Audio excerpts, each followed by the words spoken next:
Bienvenidos al evento de divulgación tecnológica, técnicas de manejo de la bioseguridad en tu entorno.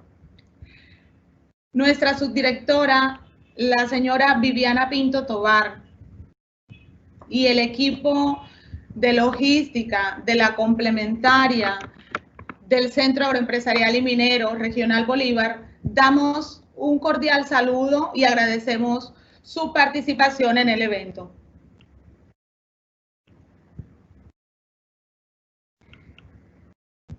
Les recuerdo que en el chat las notas y el link donde está para preguntas e inquietudes pueden encontrar y diligenciar el formato de asistencia. Recuerden, por favor, llenarlo. Muchísimas gracias.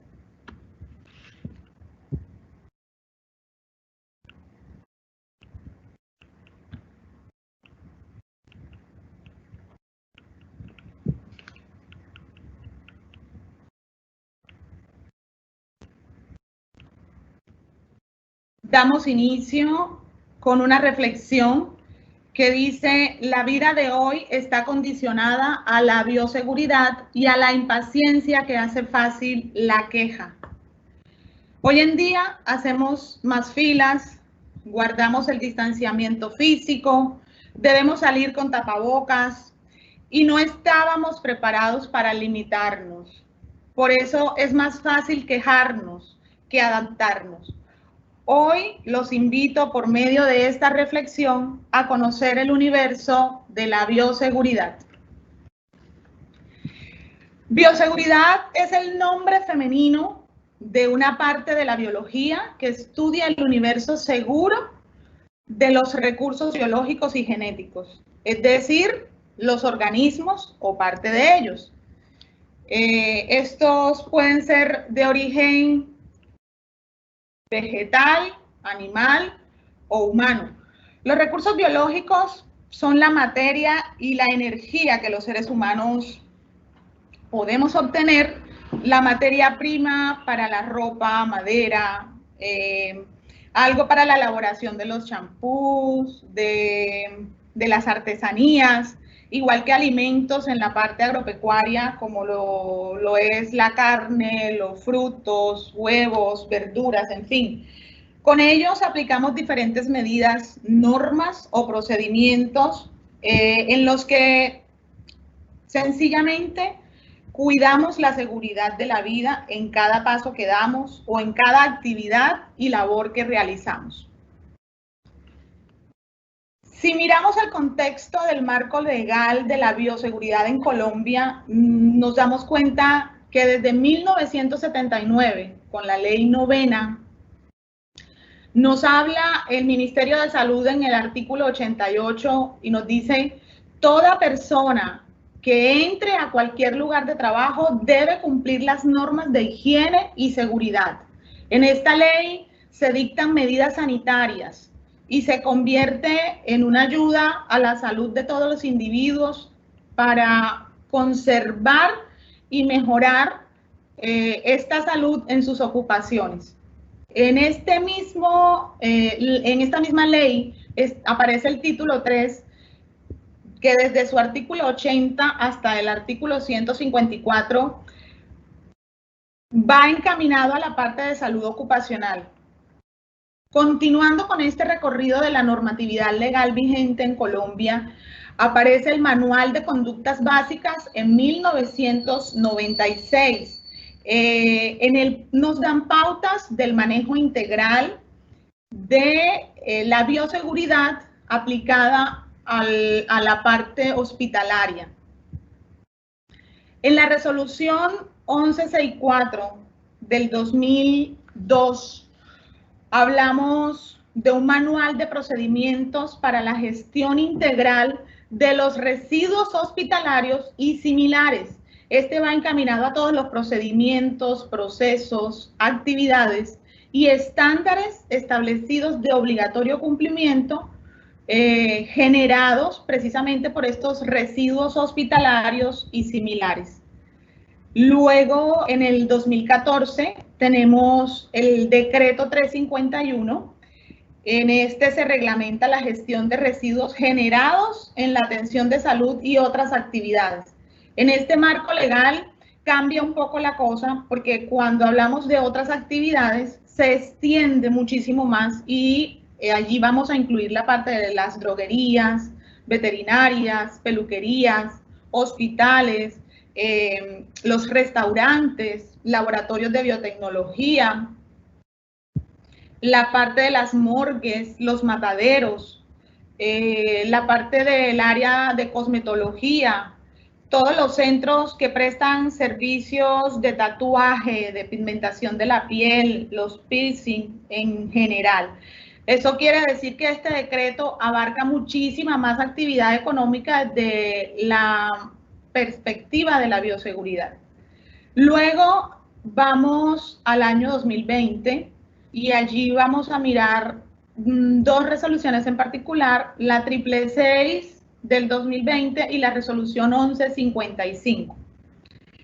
En la resolución 666 del 2020, del 24 de abril, se adapta o se adopta el Protocolo General de Bioseguridad para mitigar, controlar y realizar el adecuado manejo de la pandemia de la COVID-19.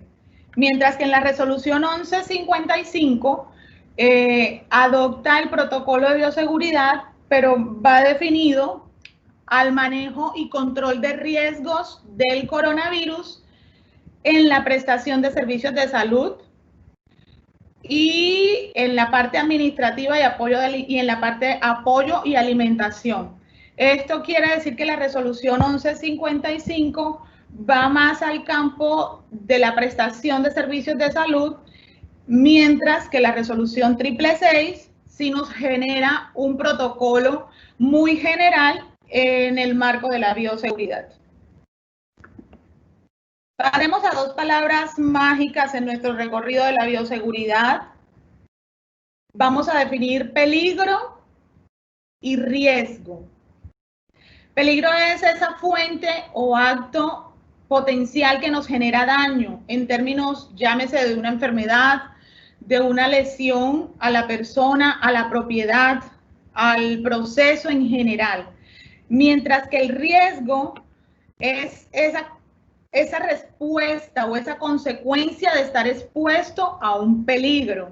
Dentro de los peligros tenemos una clasificación muy extensa. Aquí vemos peligro físico, químico, biomecánico, psicosocial, peligros de seguridad. Pero puntualmente, el día de hoy vamos a hablar del peligro biológico, que de una u otra forma nos mantiene en casa, haciendo nuestra oficina desde nuestra casa, todo lo cotidiano. Peligro biológico tiene que ver con todo ese contacto que tenemos con los macroorganismos y los microorganismos, llámese cucarachas, ratones, serpientes, y todos esos microorganismos que definitivamente no vemos, pero que realmente sentimos, como los hongos, virus o bacterias, que en algunas ocasiones nos producen enfermedades que definitivamente nos producen enfermedades como la COVID-19, y hoy en día tenemos un virus que es el causante de esa enfermedad de la COVID-19. Vamos a hablar un poquito para conocer a este señor, el coronavirus, cómo aparece el coronavirus, y hablamos de él como un virus de la misma familia genética que los virus SARS-CoV y MERS-CoV, que surgieron en China y Arabia Saudita en los años 2002 y 2012 respectivamente.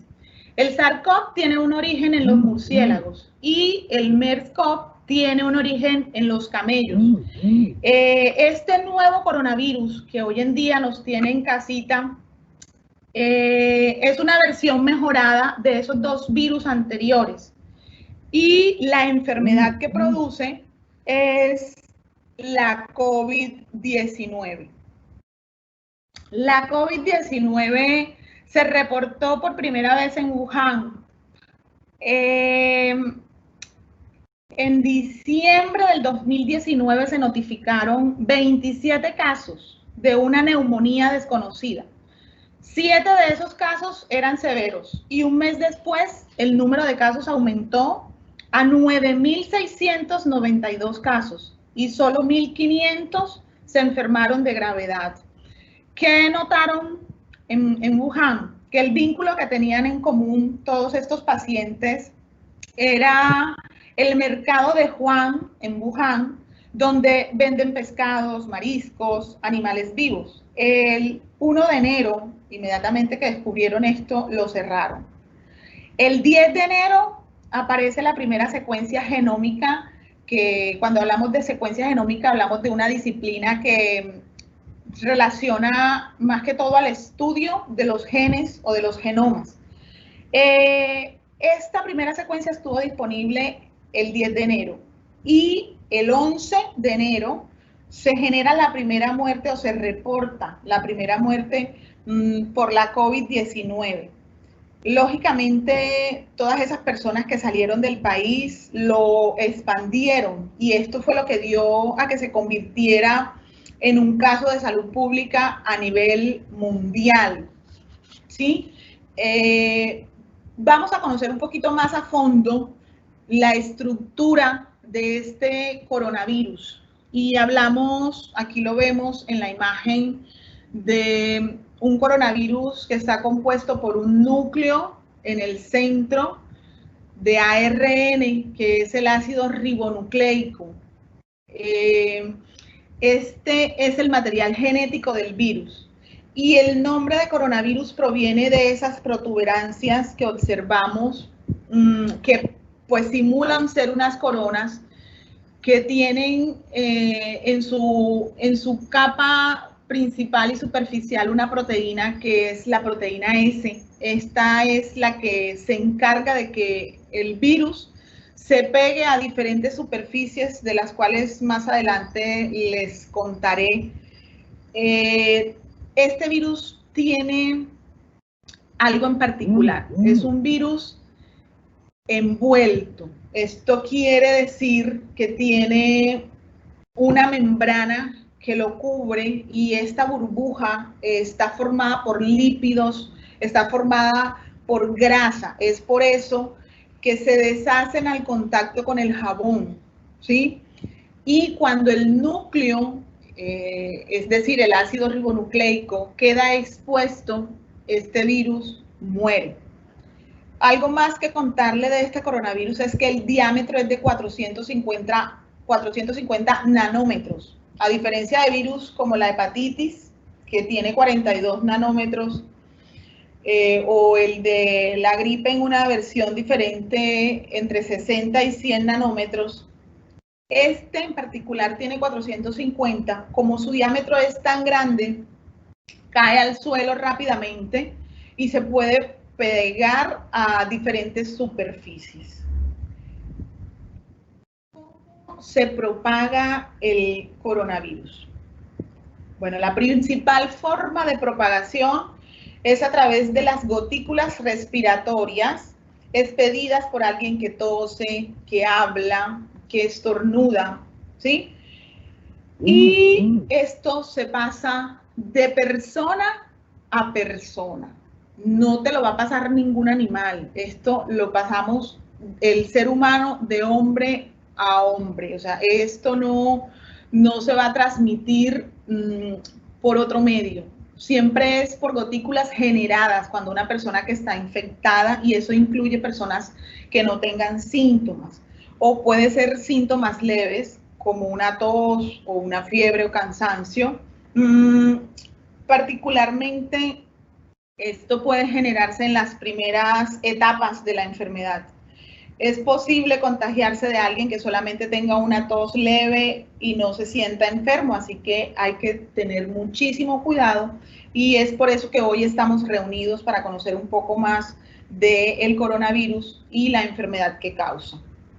Si ustedes me preguntan a mí, en este momento, ¿las personas asintomáticas pueden transmitir el virus? Pues yo les diría que de acuerdo a investigaciones, no se sabe con qué frecuencia ocurre, pero la Organización Mundial de la Salud sigue haciendo investigaciones en el curso de esta situación y va a seguir informando sobre las conclusiones que se vayan obteniendo. ¿Cuánto tiempo sobrevive el virus? Es importante tener claridad que depende del tipo de superficie a la cual se pegue el virus. Por ejemplo, en la celulosa, o sea, los papeles, los documentos, el dinero, este virus puede sobrevivir hasta 24 horas.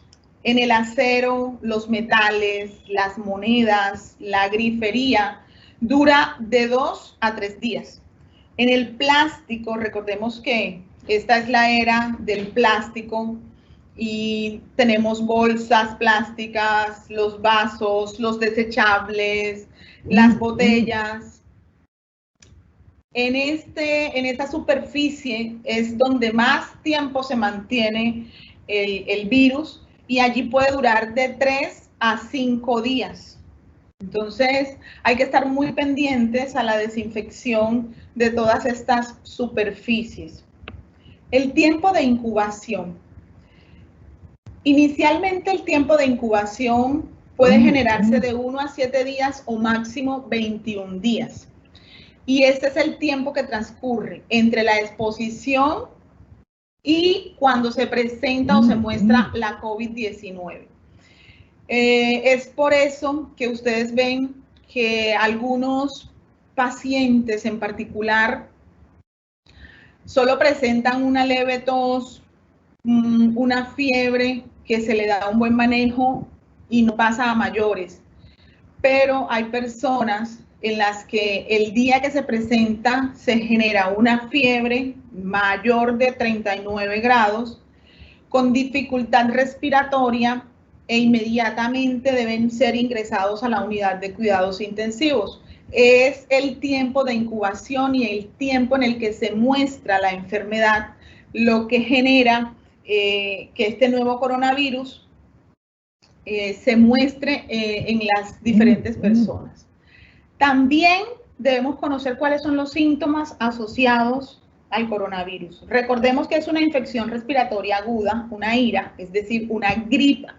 Y este coronavirus se puede manifestar leve, moderado o severo dependiendo del individuo y en la manera, como hablábamos anteriormente, de su tiempo de incubación. Y dentro de los síntomas puede generar una fiebre, puede generar tos, secreciones nasales, malestar general. Algunos pacientes pueden presentar dificultad para respirar. Otros síntomas también son el dolor de garganta, diarrea, conjuntivitis, dolor de cabeza, pérdida del sentido del olfato, pérdida del sentido del gusto e inclusive ambos. También pueden aparecer erupciones cutáneas o pérdidas del color en los dedos de las manos o los pies. ¿Qué debo hacer si tengo síntomas de coronavirus y cuándo tengo que buscar una atención médica teniendo en cuenta esta información? Si tiene síntomas leves, como la tos o la fiebre leve, generalmente no es necesario que busque atención médica.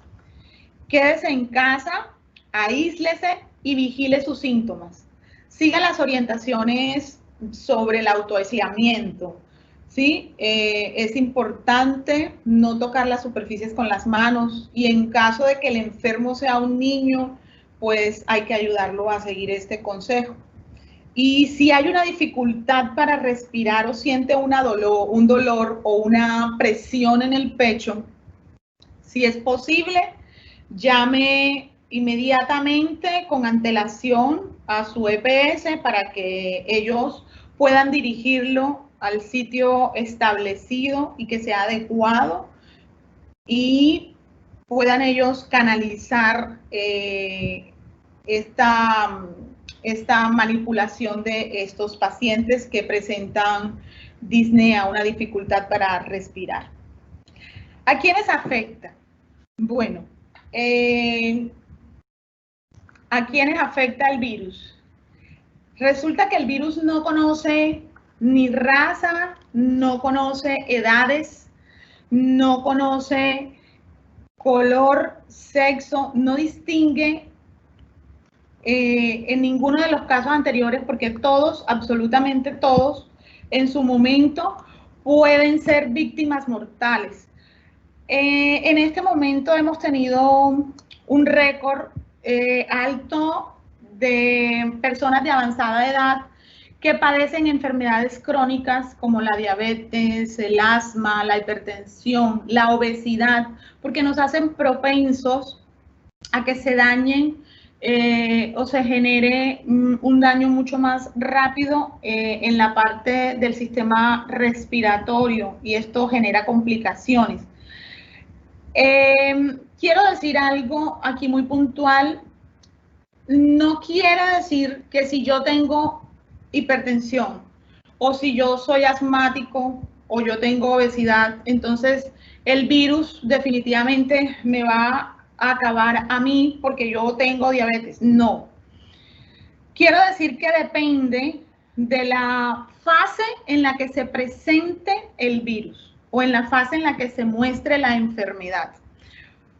Si tomamos el principio de que esta es una gripa, tú puedes tener una gripa que te demora 4 días y tomaste medicamento y se fue. Pero hay gripas que todavía tienes 15 días, un mes y todavía está esa tos persistente, la dificultad, la disnea, ¿ok? En el caso de la COVID-19 es exactamente igual. Depende en el estado o en la fase en la que se manifieste la enfermedad. Puede ser leve, puede ser moderada o puede ser severa. Prevención. Esto es lo que hoy nos reúne a nosotros. Debemos prevenir, prepararnos para prevenir. ¿Cuál es el significado de la palabra prevención? Prevención son acciones, son medidas o disposiciones que se toman de manera anticipada para evitar que suceda una cosa considerada negativa.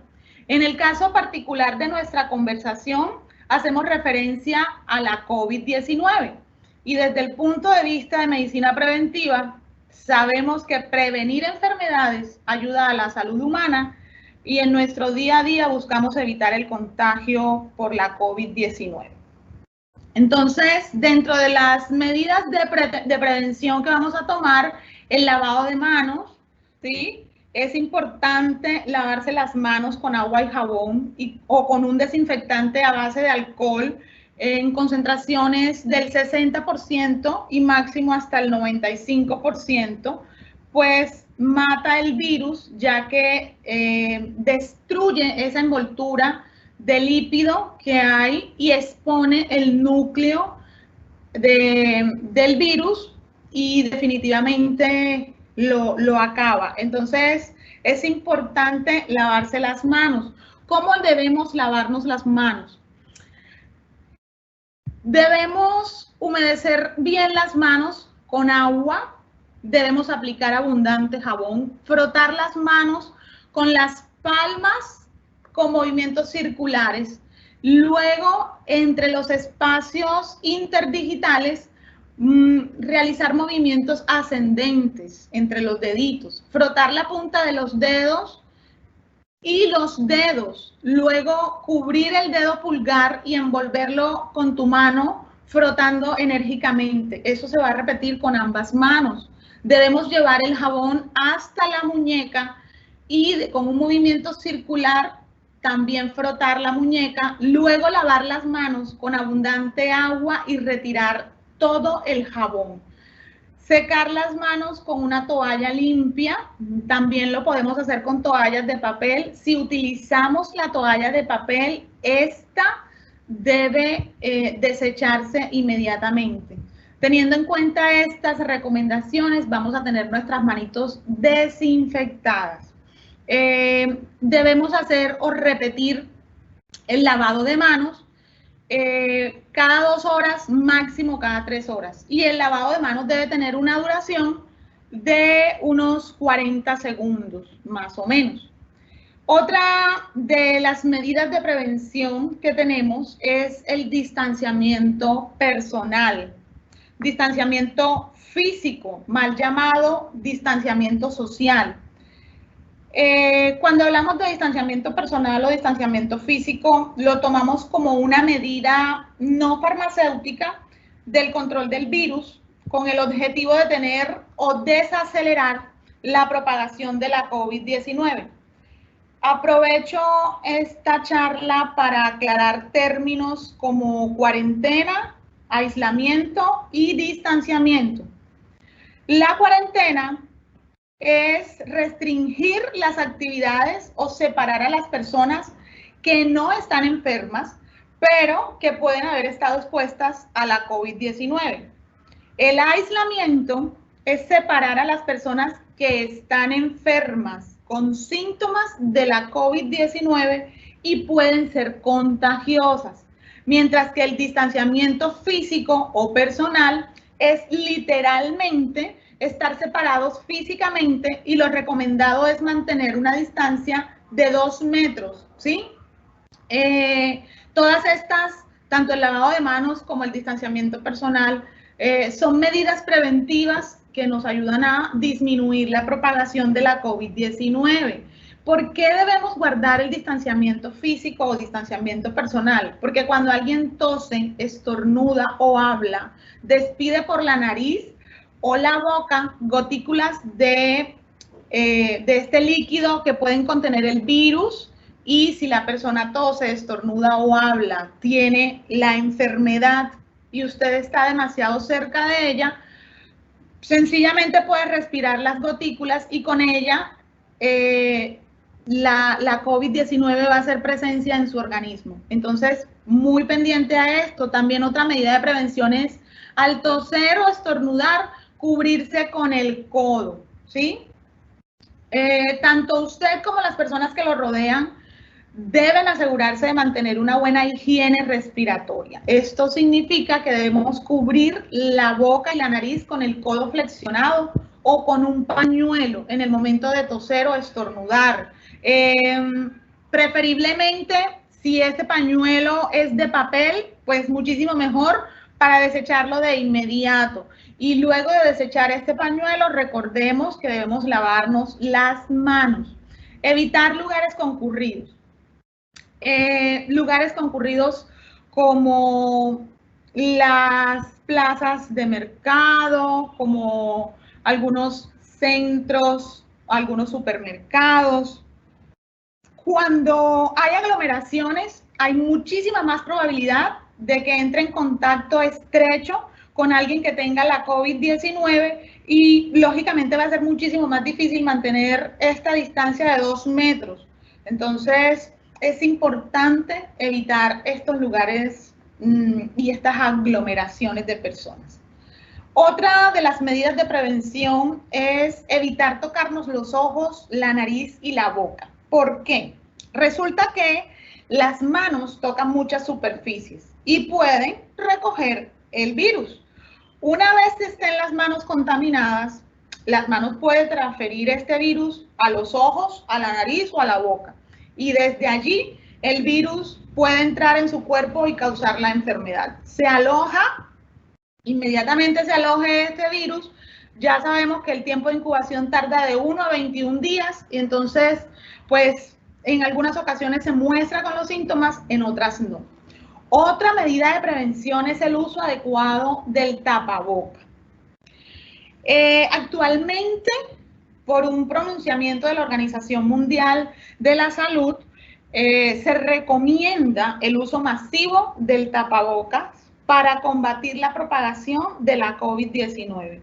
El uso del tapabocas convencional es obligatorio en el sistema de transporte público, tales como los buses, el Transcaribe, los taxis, las áreas donde haya afluencia masiva de personas, como les decía anteriormente, las plazas de mercado, los supermercados, los bancos, las farmacias, ¿sí? Por momentos este tapaboca es escaso y debemos hacerlo nosotros mismos con camisetas, con pañuelos. De hecho, vemos muchos tutoriales en internet, pero debemos proteger en la parte inferior del tapabocas de tela, debemos protegerlo con una toalla de papel que comúnmente utilizamos en la cocina para que ésta haga una barrera entre la tela, la nariz y su boca. El tapabocas debe estar, debemos tener en cuenta algo. Cuando conseguimos un tapaboca desechable, de estos tapabocas quirúrgicos, debemos tener en cuenta, algunas veces hay un color azul y un color blanco, pero algunas otras veces conseguimos el tapaboca de color blanco. ¿Cómo vamos a distinguir qué lado va hacia mi cara y cuál es el lado que va a la parte externa? Bueno, vamos a tener en cuenta los pliegues. Para la parte externa, los pliegues van a ir hacia abajo para cubrir y evitar que las gotículas de afuera penetren en la parte interna. Y para la parte interna, los pliegues van a ir hacia arriba. ¿Con qué fin? Con el fin de recoger las partículas que nosotros expulsamos cuando hablamos, ¿sí? Si encontramos un tapaboca húmedo, sucio, este tapabocas debe cambiarse inmediatamente. Y si es de tela, debe lavarse inmediatamente. Los tapabocas N95 deben dejarse para uso exclusivo del personal de la salud que está en la unidad de cuidados intensivos con los pacientes que tienen un diagnóstico positivo.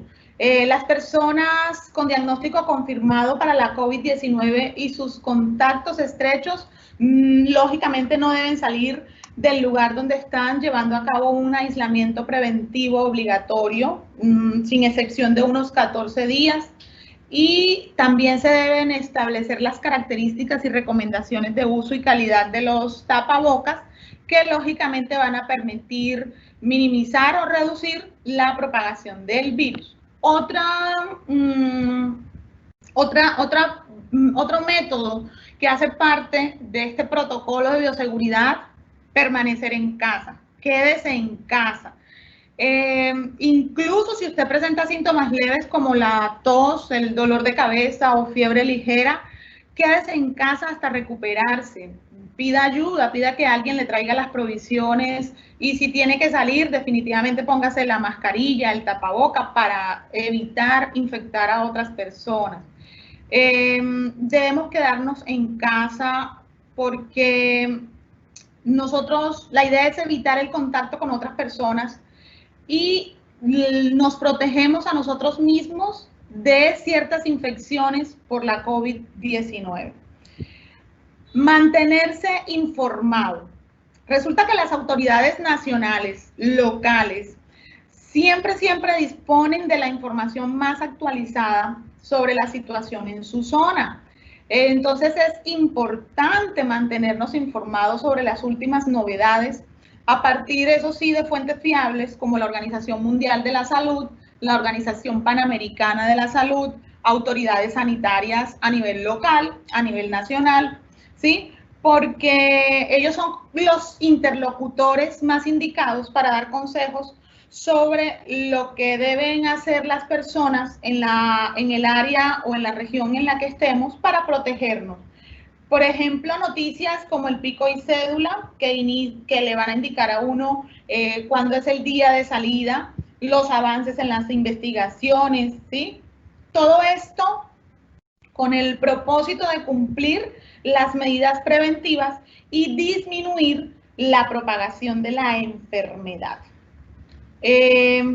Importante ahora hablar de la desinfección. Usar el desinfectante correcto es una parte importante para prevenir y reducir la propagación de enfermedades, junto con otros aspectos críticos como el lavado de manos.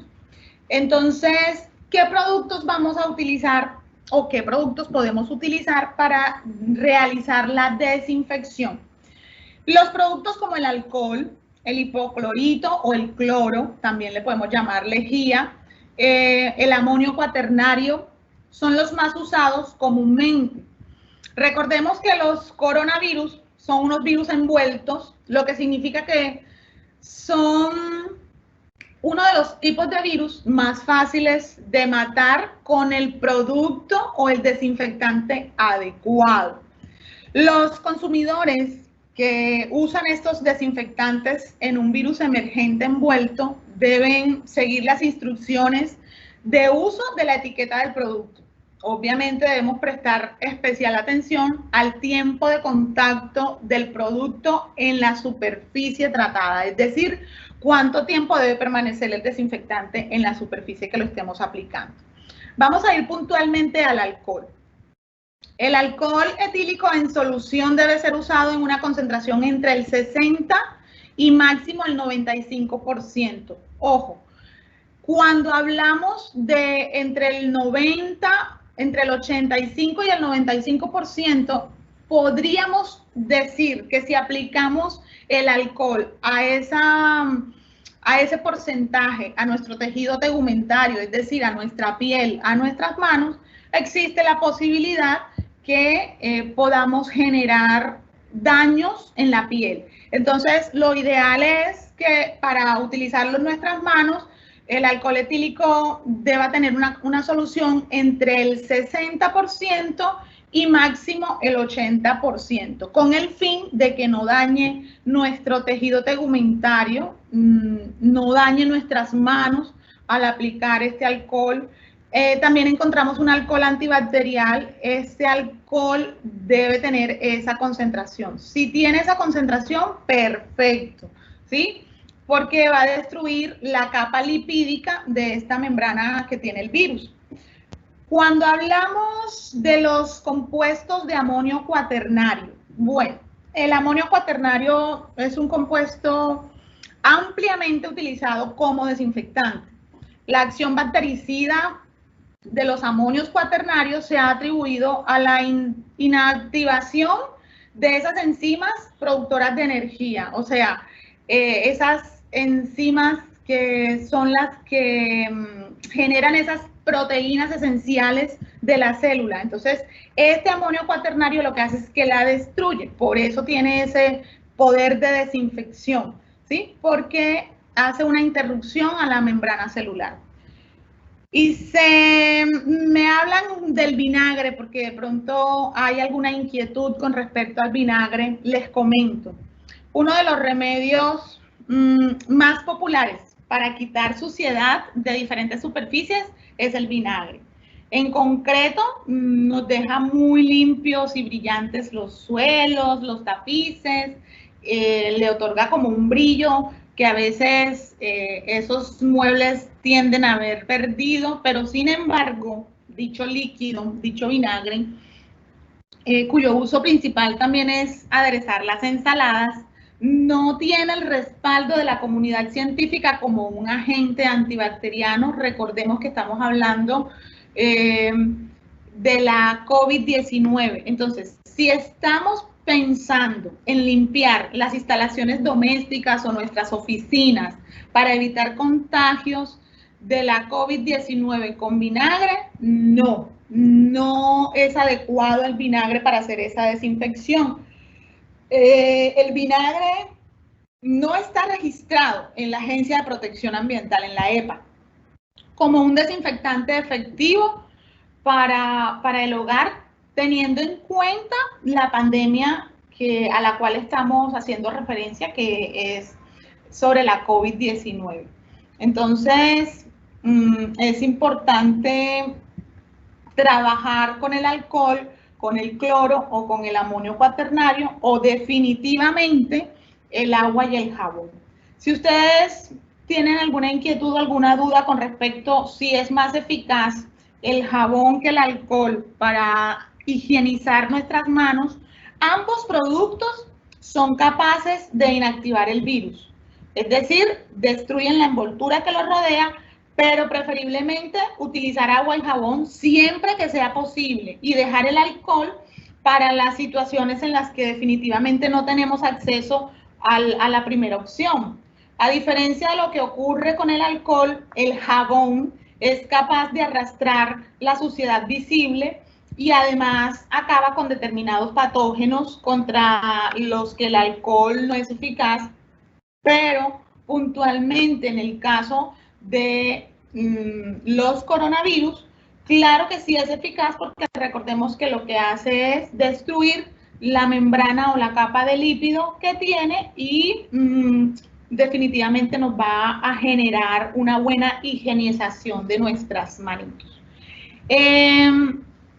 Circula mucha información sobre el vinagre, que si es efectivo para desinfectar los alimentos o la superficie. Bueno, cuando se trata de desinfectar los alimentos, podemos utilizar el cloro teniendo en cuenta una solución diluida. Eso quiere decir que si vamos a desinfectar superficies, por cada litro de agua deberíamos utilizar unos 10 cc. Y esa solución preparada de los 10 cc de hipoclorito en un litro de agua la podríamos utilizar para desinfectar superficies. Pero si vamos a desinfectar frutas, alimentos, verdura, entonces por cada 3 litros de agua vamos a utilizar 4.5 cc, ¿sí?, de hipoclorito, y es con esa preparación que vamos a proceder a desinfectar los alimentos, las frutas y las verduras.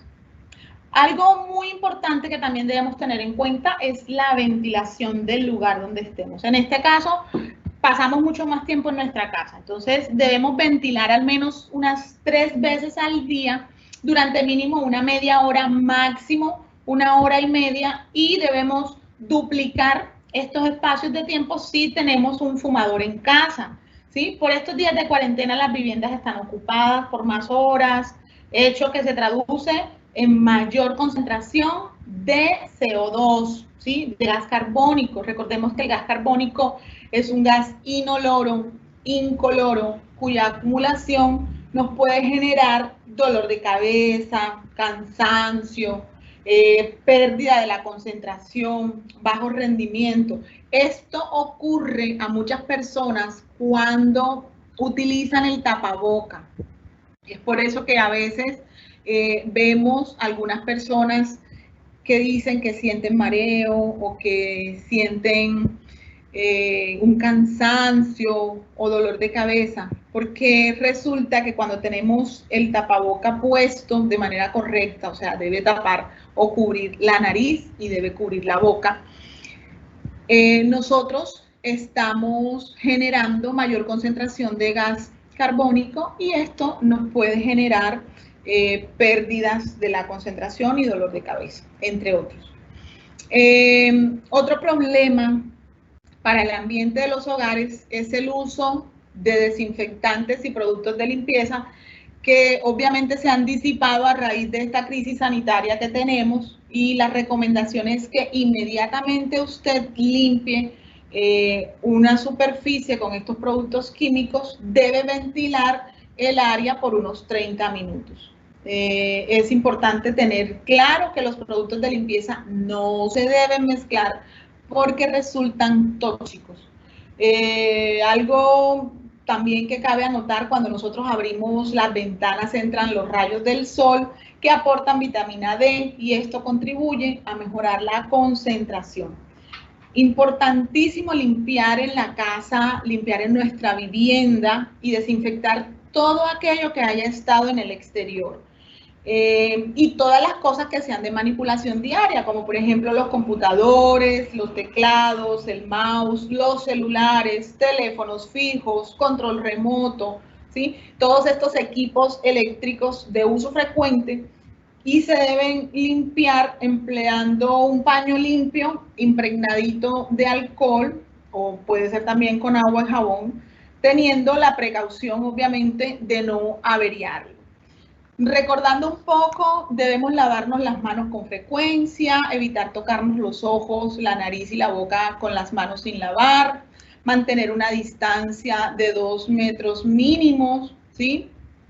Quedarnos en casa, disfrutar de lo que tenemos en nuestro hogar, cubrir la nariz y la boca con un pañuelo desechable al toser o al estornudar y luego tener el cuidado de botarlo a la basura. Limpiar y desinfectar todos los objetos y las superficies que se tocan con frecuencia. Los tapabocas, ojo, no los debemos usar ni en las mascotas, ni en los niños menores de 2 años, ni en las personas que tienen, que tengan alguna incapacidad, porque pueden ser, no pueden ser capaces de quitarse sin ayuda este tapaboca, y esto puede generar que por la concentración alta del gas carbónico, como les explicaba anteriormente, estas personas queden inconscientes. Recuerdo y hago muchísima énfasis en que si tenemos fiebre u otros síntomas, se puede presentar una enfermedad leve, y estas personas cuya enfermedad se manifiesta en una etapa leve pueden recuperarse en casa. Y si cree usted que pudo haber estado expuesto al COVID-19, debe contactar de inmediato a su médico para que le brinde una atención, hacer seguimiento de sus síntomas, ¿sí? Si tiene, lógicamente, dificultad para respirar, pues debe ir de urgencias de forma inmediata, ¿sí? Debemos estar preparados para todo. Importante que usted mire en el espacio que tiene disponible en la casa, si algún familiar llegara a enfermarse, cuál sería la habitación que va a dejar disponible, ¿sí? Para que esta persona tenga un aislamiento adecuado. Pendiente si definitivamente hay alguien que en casa está con una COVID positiva, pues debemos hacer esta desinfección. Si hay un solo baño, pues cuando esta persona lo utilice, se debe inmediatamente proceder a la desinfección del baño. Utilizar por separado las cucharas, los platos, los vasos, ¿sí? Cuidar de la salud y el bienestar de los niños. Importantísimo, si alguno de los niños se enferma, debemos notificarlo a nuestra EPS, a nuestro puesto de salud más cercano. Algo que en esta época no debemos descuidar: la salud emocional de los miembros de su hogar, y esto lo incluye a usted también. Si estamos en familia, debemos hacer de estos espacios en familia un lugar de relajación, de tranquilidad, de interacción en familia. No todo puede ser siempre trabajo o preocupaciones o estrés. Pues juguemos en familia, miremos una película. Si los noticieros en este momento, todas las noticias que nos están generando son malas, pues dejemos de ver noticieros por un momentico. Esto no nos va a hacer daño, por el contrario. Lo importante es que en este lugar o en este ambiente, en su casa, usted tenga una salud emocional estable. Importantísimo también el tratamiento. Señores, tratamiento preventivo, esto que estamos hablando, esto de lo que les he comentado, pero todavía no hay una vacuna disponible.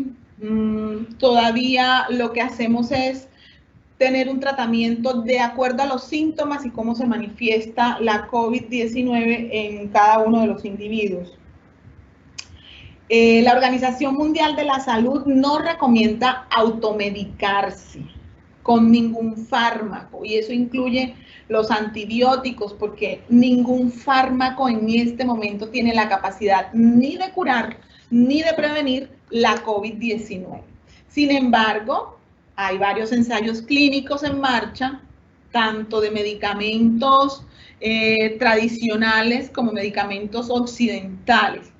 La Organización de la Salud, la Organización Mundial de la Salud, está coordinando una labor del desarrollo de vacunas y de medicamentos para prevenir y tratar la COVID-19, y va a seguir proporcionando información actualizada a medida que se dispongan de los resultados de esas investigaciones. Pero hasta el momento, el tratamiento efectivo que tenemos para el cuidado de la COVID es lavarnos las manos a fondo con frecuencia entre unas 2 y 3 horas, evitar tocarnos los ojos, la boca y la nariz, cubrirse la boca con el codo flexionado o con un pañuelo. Si este pañuelo lo utilizamos, hay que desecharlo, hay que lavarnos las manos después de utilizar el pañuelo, ¿sí? Mantener la distancia de 2 metros entre una persona y otra. Es importante que tengamos en cuenta que el único tratamiento que tenemos a la mano en este momento es la prevención, ¿sí? Y de nosotros depende definitivamente llevar a cabo la prevención en nuestros hogares, porque si nosotros nos cuidamos, cuidamos de nuestras familias. Gracias. Entonces ahorita voy a estar pendiente de sus preguntas o sus inquietudes.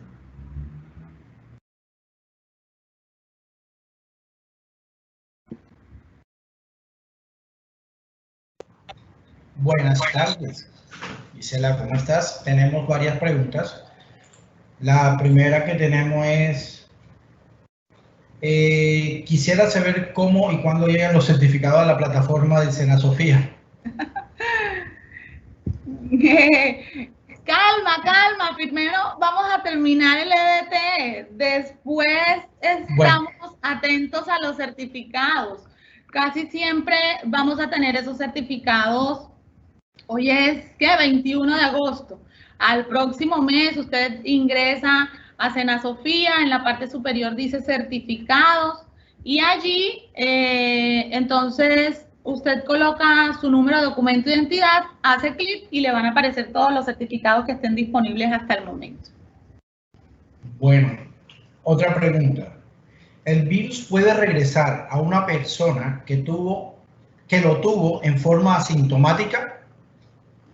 Sí, así como nos da la gripa, que nos repite, exactamente igual funciona la COVID-19. Esta enfermedad puede aparecer hoy, dejó de estar, pero nuevamente estoy en contacto con el virus que es el coronavirus y se puede generar un rebrote y puede aparecer nuevamente con sintomatología. Ya depende nuevamente, como les digo, del estado en el que se genera, o leve, o moderado, o severo, pero sí, definitivamente sí se genera un rebrote. Otra pregunta. ¿Es posible que si salimos con el cabello sin protección, pueda alojarse el virus ahí? Ok, yo les decía, ¿se acuerdan cuando hablábamos del diámetro del virus? 450 nanómetros. Eso quiere decir que es grande y lo convierte en un virus pesado. Tú hablas y más o menos puede llegar a una distancia de 1.5 o 1.8 metros. Por eso es que hablamos de un distanciamiento físico de 2 metros como mínimo. Efectivamente, puede pasar de que si yo llevo mi cabello suelto, el virus puede pegarse también a la superficie. Cuando veíamos la diapositiva de la estructura, lo que parece ser como una corona de esa protuberancia es la proteína S, lo que hace que se pegue a las diferentes superficies y definitivamente sí, se puede pegar también al cabello.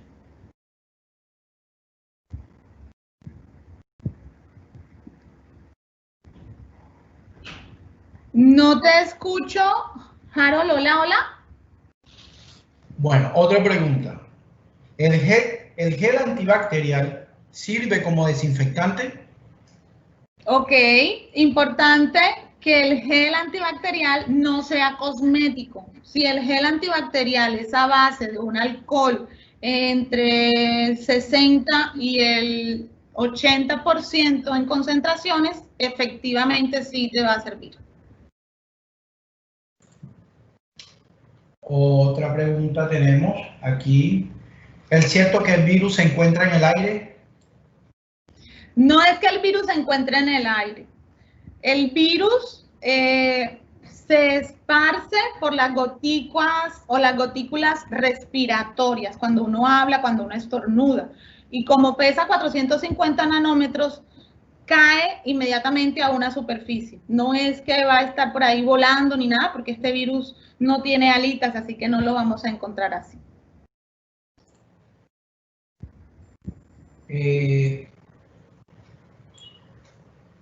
¿Qué papel juega el bicarbonato en la prevención del COVID?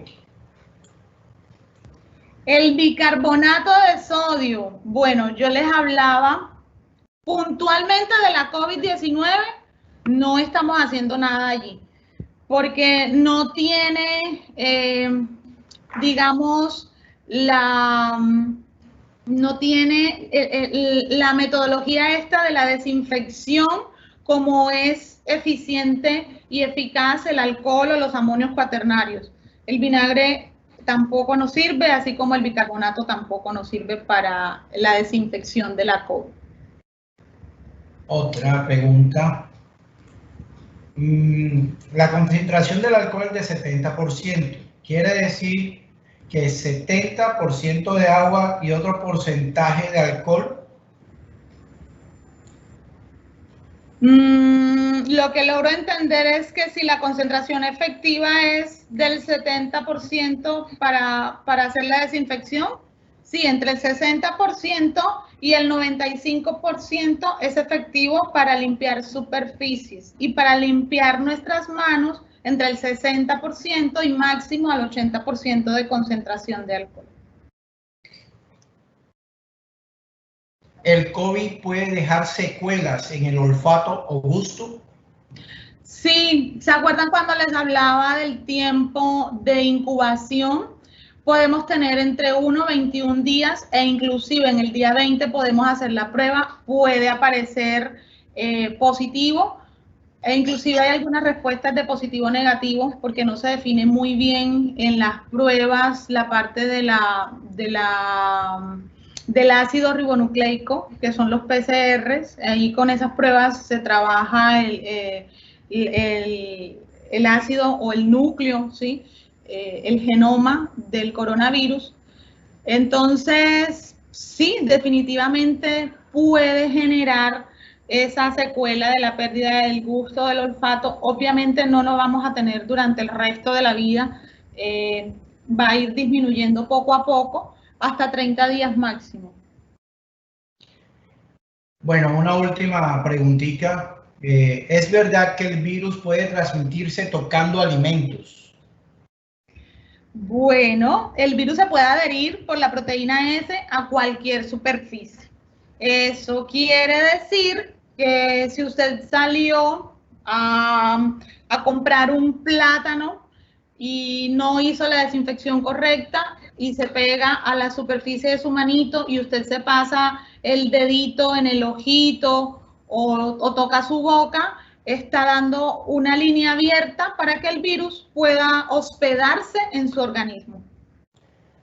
Bueno, creo que esta última preguntita y ya terminamos por la pregunta. Bueno, entonces, antes de despedirme, yo espero y confío que todo lo que hoy adquirimos, todo este conocimiento, toda la charla, toda esta capacitación que tuvimos hoy sea puesta en práctica y de esta forma podamos ayudar a prevenir la propagación y el contagio de la COVID-19, siguiendo los protocolos generales de bioseguridad. No siendo más, de verdad muy agradecida con todos. Dios los bendiga. Muchísimas gracias.